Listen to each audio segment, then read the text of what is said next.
All right, what's going on, everybody? Welcome to the channel. Thank you for clicking on the video.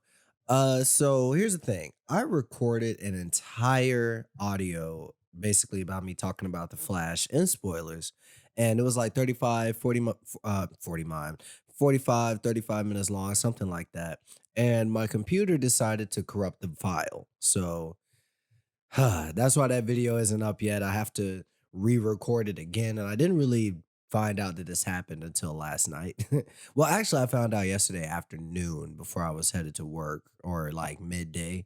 And yeah, that kind of bummed me out. And by the time I got home, I was way too tired to try to record it again. But this is a flash spoiler discussion where I just want to go into a little bit more detail about the things that I loved in this film. Obviously, I've already recorded this, so like I don't really feel like talking for a whole another 40 minutes. So this is probably going to be much shorter.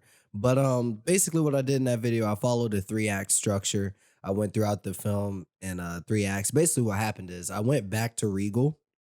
If you haven't seen the video, I'll put a link to it in the description. I have a video on the channel about me seeing Spider-Man Across the Spider-Verse in 4DX at a Regal theater, which is funny because I'm actually going to see Spider-Man Across the Spider-Verse again today, but I'm actually going to see it in IMAX because they haven't really been playing it in the premium theaters at AMC recently. But anyway, y'all aren't here for all of that.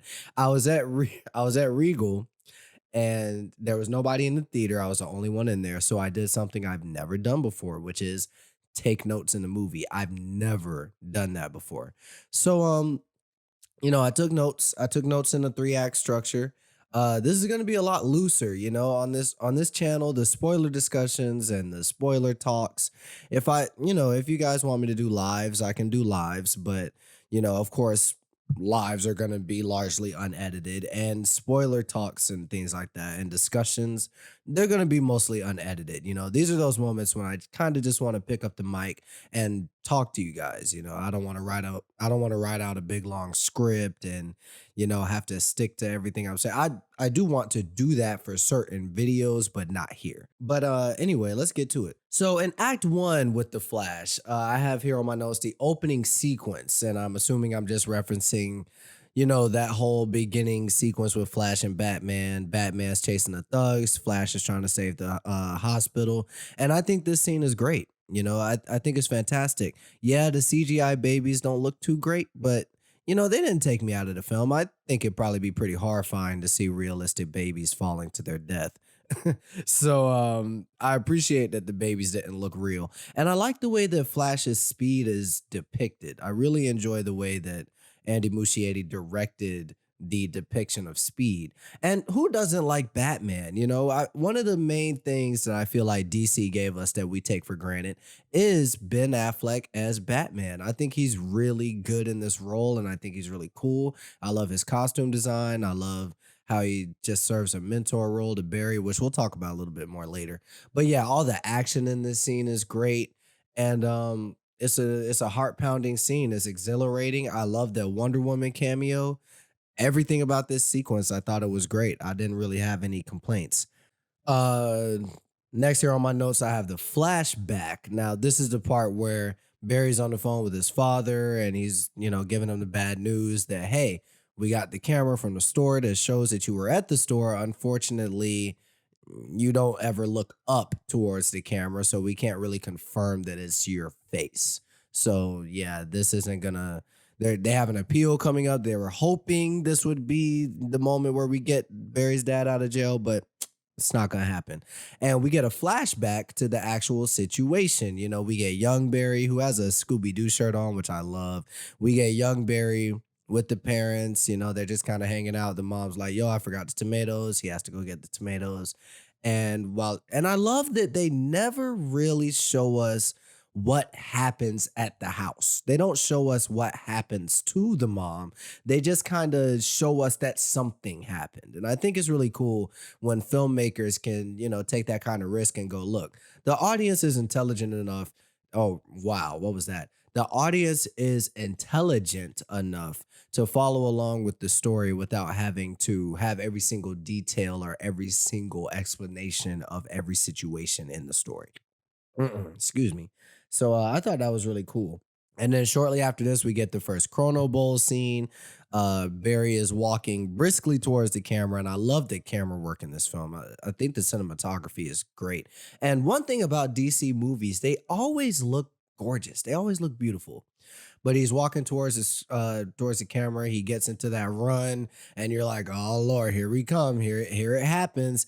And he starts running faster and faster and faster. Boom! He starts going back in time, and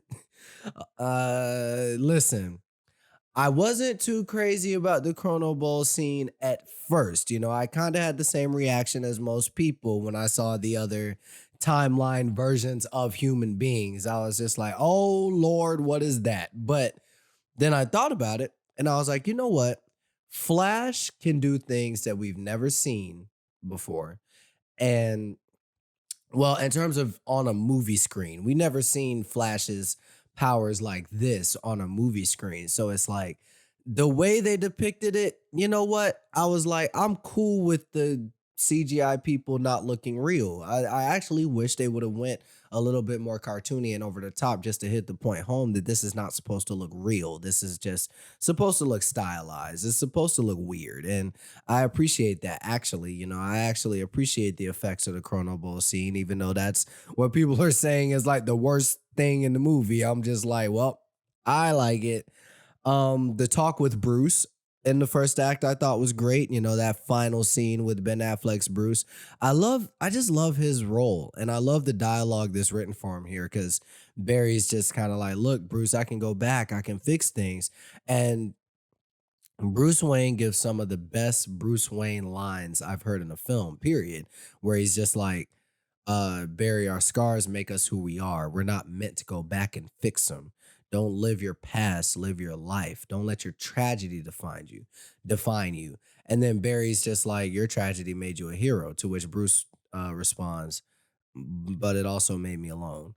And I think that's such a powerful line. That line, those few words carries so much weight in history that we haven't even seen with this character because we've only seen this character a couple times. Like we've only seen this character in Batman v Superman, Justice League, and Zack Snyder's Justice League. We haven't really seen.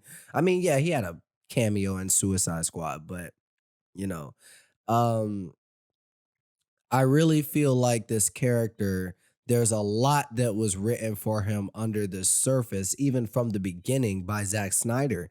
And even though we've never taken a super deep dive into all of that content that goes on with this Batman, you can hear the history in his voice. And I think it's really cool. I think Ben Affleck is great in this role. I feel like Ezra is great in this role. And I feel like this scene was one of the shining moments. It's actually one of my favorite scenes in the film. So then it happens, you know, Barry gets the bright idea. Oh, wait, if I can go back in time, I can put the tomatoes in her basket and she'll never see me. I won't have to talk to anybody. Bruce said, I don't need to talk to people when I go in the past. So I'm not going to talk to anybody. I'm just going to do this and bring my mama back. So he goes back, he does it. Things get messed up. Who we find out to be other Barry pushes him out of the Chrono Bowl too early, which means yes, Barry saved his mama. However, now you're in the wrong spot in time. Mom is still alive and dad is not in jail, but you're also different and now you're about to yuck everything up. So, this is where we get into that part where Barry is with his parents and we have that emotional scene where he first sees his mom and you know she's looking at him and she's just like, "Oh, okay, what you got on? What's going on over here? You know, what's going on today? There's another day in the life of Barry, huh?" And Barry's just overwhelmed with emotion like and Ezra really sells it in their eyes. You can see all of the relief and all of the I can't really think of the words right now, but I think you guys know what I'm saying of being able to see his mom alive again and seeing his dad not in prison. You know, not having to look at his dad through a glass. And I think that scene was really powerful. Um Barry seeing other Barry is so aggravating. Like that man, that is one annoying dude. I don't know if I could even spend 3 hours with that dude. I don't know if I could do an hour. That man. And I love that they have a moment between other Barry and original Barry where original Barry is just like, dude, you talk so much. It's not charming. It's evasive, or not evasive, it's invasive. And he said some other stuff, and I was just like, yep, yep, that's what they say about you, dude. And he's just like, oh, now I realize what everybody's been saying. And I'm just like, oh, okay, this scene is fun. I like this. I love the posters on the wall. We get a I Am Legend poster, a V for Vendetta poster. What else? I typed it in my notes. A Pacific Rim poster, an Inception poster. I, listen, I love it. I love it. I know sometimes it's an eye roll when studios like, put their own movies in their movies. But here I appreciated it. I thought it was cool. Well, Warner Brothers has such a rich history of film. Like they have so many movies. It's always fun when I get to see them shout out their own films in their movies. So thought that was cool. Barry comes to the conclusion that, listen, other Barry, this is the day where I got my powers. So even though you don't even work at Star Labs right now, and even though you're on your way to a date right now, and you don't have anything to do with anything I was doing on this day, I'm still gonna take you up Star Labs because that's where the lightning stroked the chemicals and bathed you in all that stuff and gave you the powers.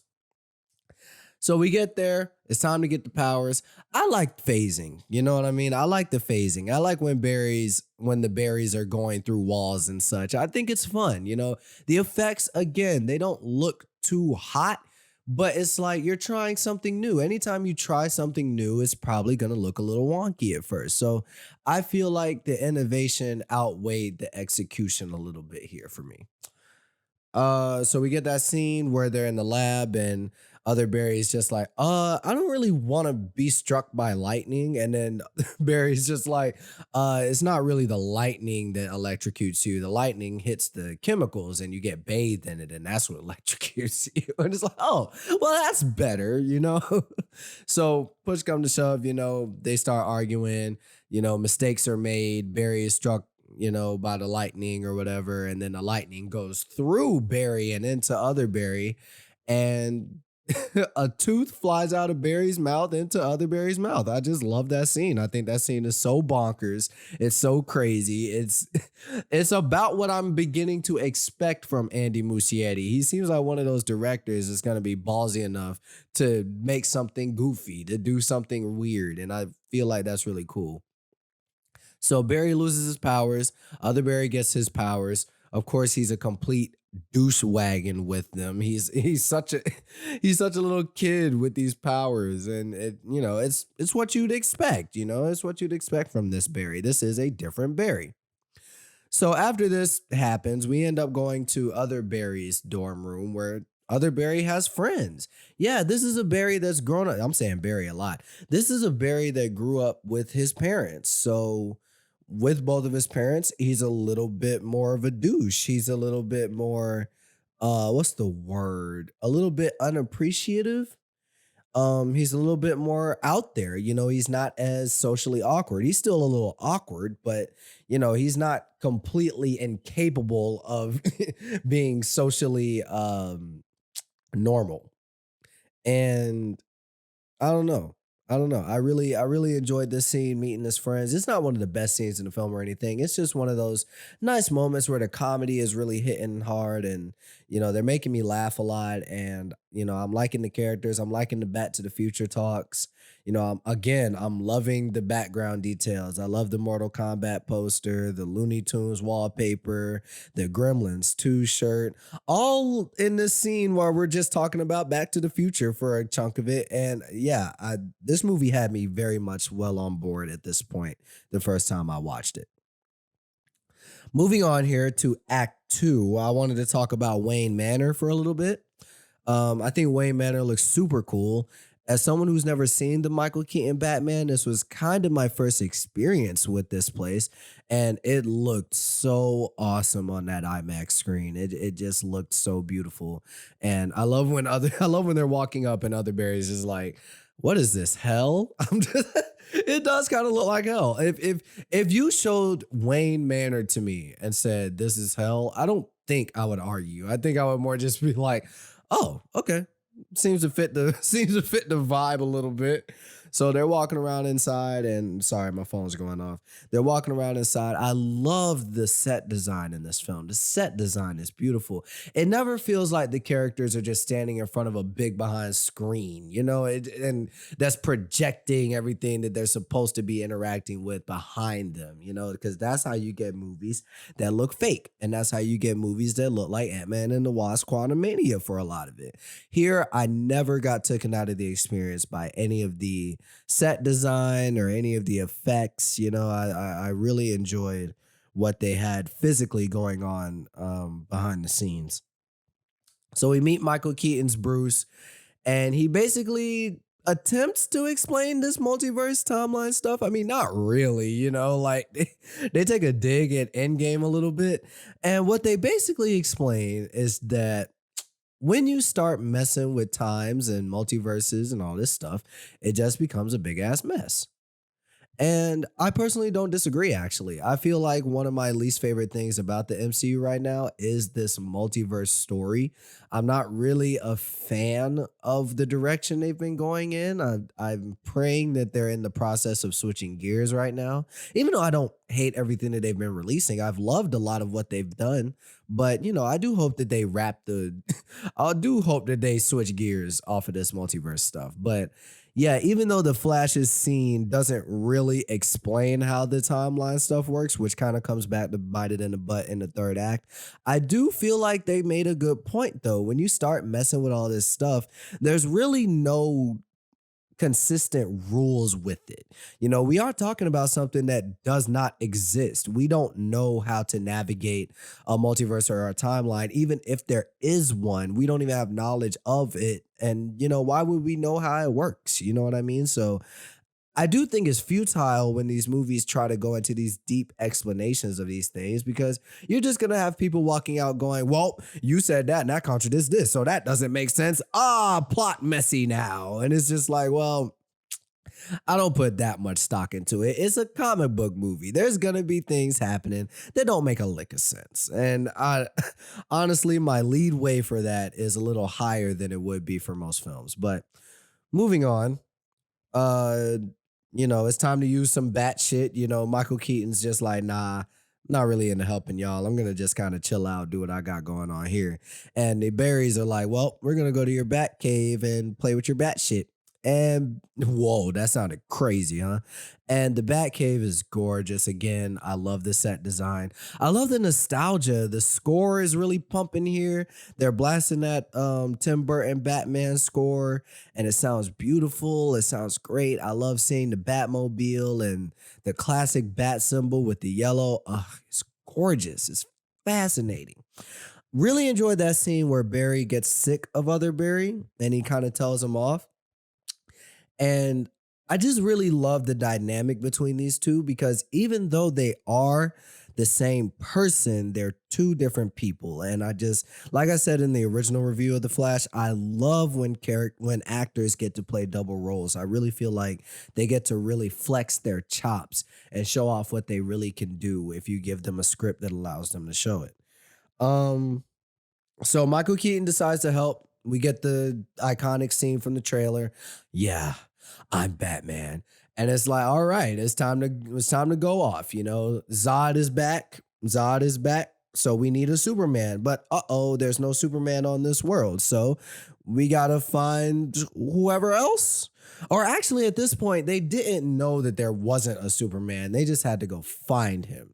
And they think that he's being held by these Russian scientists or whatever in some kind of Russian facility. And they go there, and it's not Superman. It's not Kal-El. It's Carla.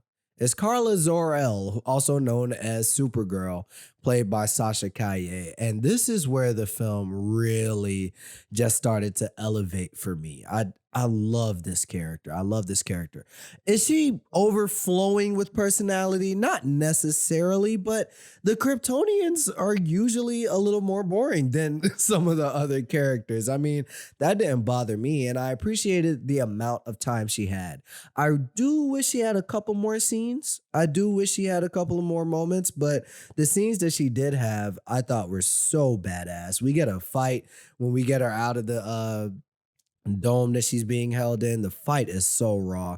Yeah, the effects aren't that great, but I love the action. I love the way that Andy approached directing the action here. You really feel it when these soldiers get hit. When Michael Keaton's Batman kicks a dude in the head, you feel that dude getting kicked in the head. Like, it's really cool. And again, I got to give props to the costume design. I love Supergirl's costume. It is fire. So we come to the conclusion that Barry needs to get his powers back, and to do that, they got to strike him with lightning again. Michael Keaton's like, this sounds a little insane, but we're gonna go for it, I guess. And we strike Barry with the lightning. It doesn't work. The dude's damn near dead, but he's like, yo, let's do it again. Michael Keaton's like, bro, the circuits are fried. That's where Supergirl comes in. And she's like, yo, I can help out. And, we get a call back to earlier when Barry was helping her, when he was carrying her, and he was like, I've got you. When Supergirl is carrying him to the sky to get struck by the lightning, Barry wakes up for a good little second, and Supergirl's just like, I've got you. Like, don't worry about it. And I don't know. It's one of those small things that I really appreciate. I appreciate when a writer puts in little callbacks like that in the script. I appreciate those kind of things. So Barry gets struck by the lightning. He's got the powers back. He's got the Flash costume on. We're roaring to go.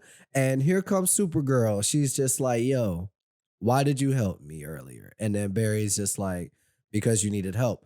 Another thing I really love about DC films is that they seem to not forget that we're talking about people that are supposed to be heroes. I know the joke at the beginning of the DC EU, especially with Man of Steel and Batman v Superman, was, oh my God, look at how much stuff we're destroying and how many people are getting killed. Like, these are supposed to be heroes, right? Well, it seems like since that moment, all the way up until this point, they have not ever forgotten that we are talking about heroes. And I really appreciate that. Even the MCU has those moments where a character will do something and I'll be like, nah, that's not the most heroic thing you've ever done, but I guess I'm along for the ride. I don't get those moments of momentary distraction with DC.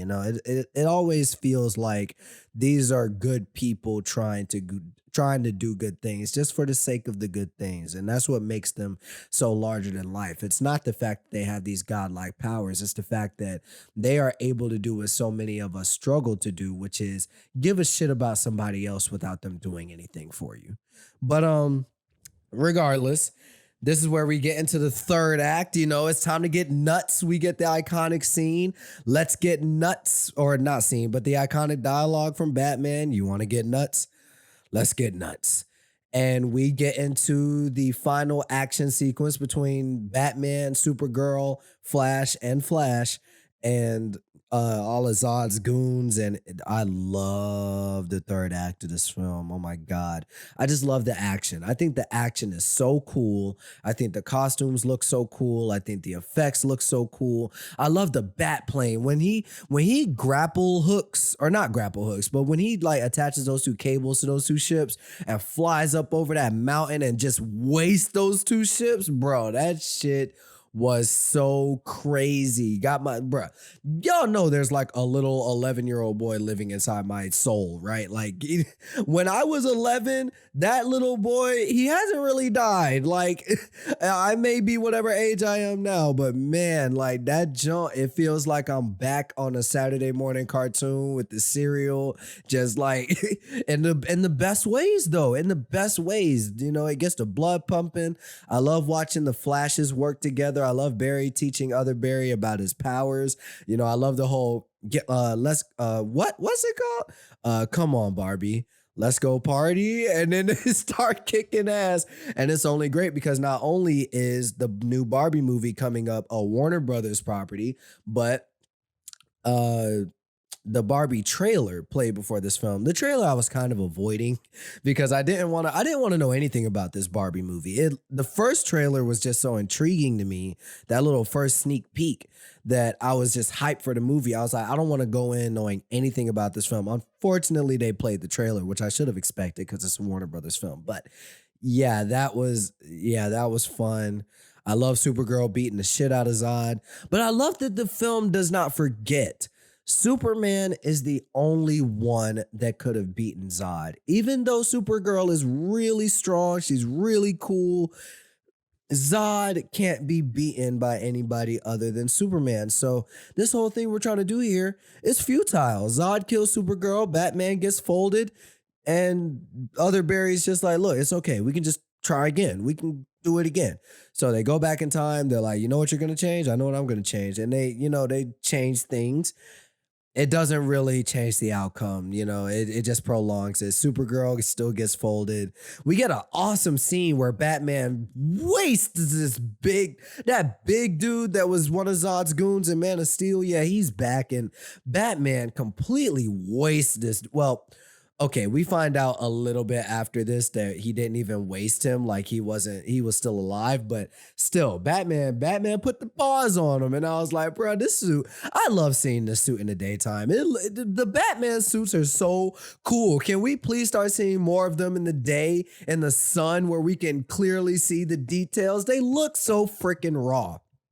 Anyways, it's at this point, we get that great call back to the Ben Affleck scene when Flash is like, come on, get up, Batman. And Michael Keaton's just like, not this time, kid. Maybe some other time. And it's like, oh no, they can't do it. So the Barrys are like going back in time, and other Barry is losing it. Like, he's just like, bro, I'm trying to save everybody. I'm trying to make sure nobody dies. I'm trying to save mom, blase, blase, woo, woo. This is where the film starts to kind of fall apart a little bit in the story department. I feel like the climax where we see other Barry, and we get the whole twist. I feel like if they explain the timeline stuff a little better, if they put a little bit more effort into explaining this multiverse stuff, I feel like that would have been a little smoother of a ride. I feel like that would have been a bigger or a little less. What am I trying to say?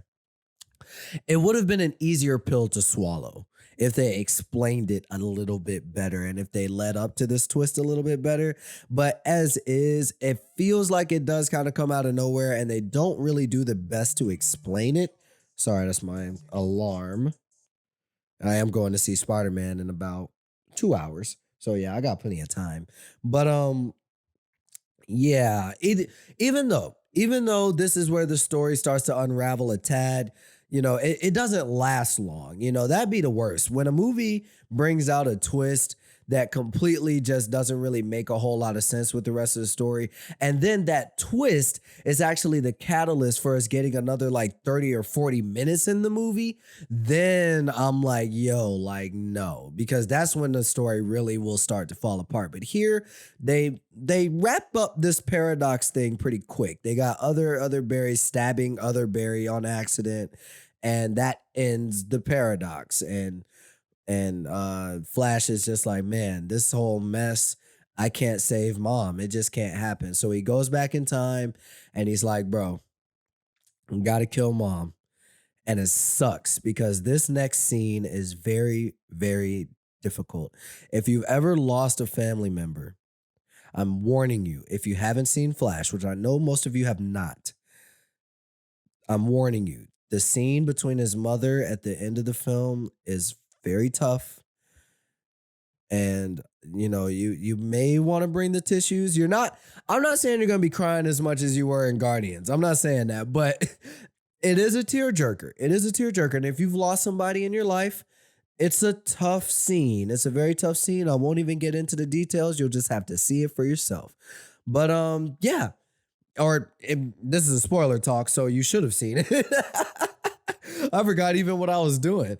But regardless, though, I love this scene. I just love the scene. I love the emotion. I love the character work. I love Ezra's performance. I love the mom's performance. I got to find out her name. And I love the way it's written. And I love how we get to what is kind of another twist in the film a little bit. It's a bit of a turn, it's a heel turn a little bit, because this whole story has been about trying to save mom, trying to save mom, trying to save mom. Well, mom died, and mom is supposed to die. So you're not really supposed to save her. You can't save mom, but you can save dad.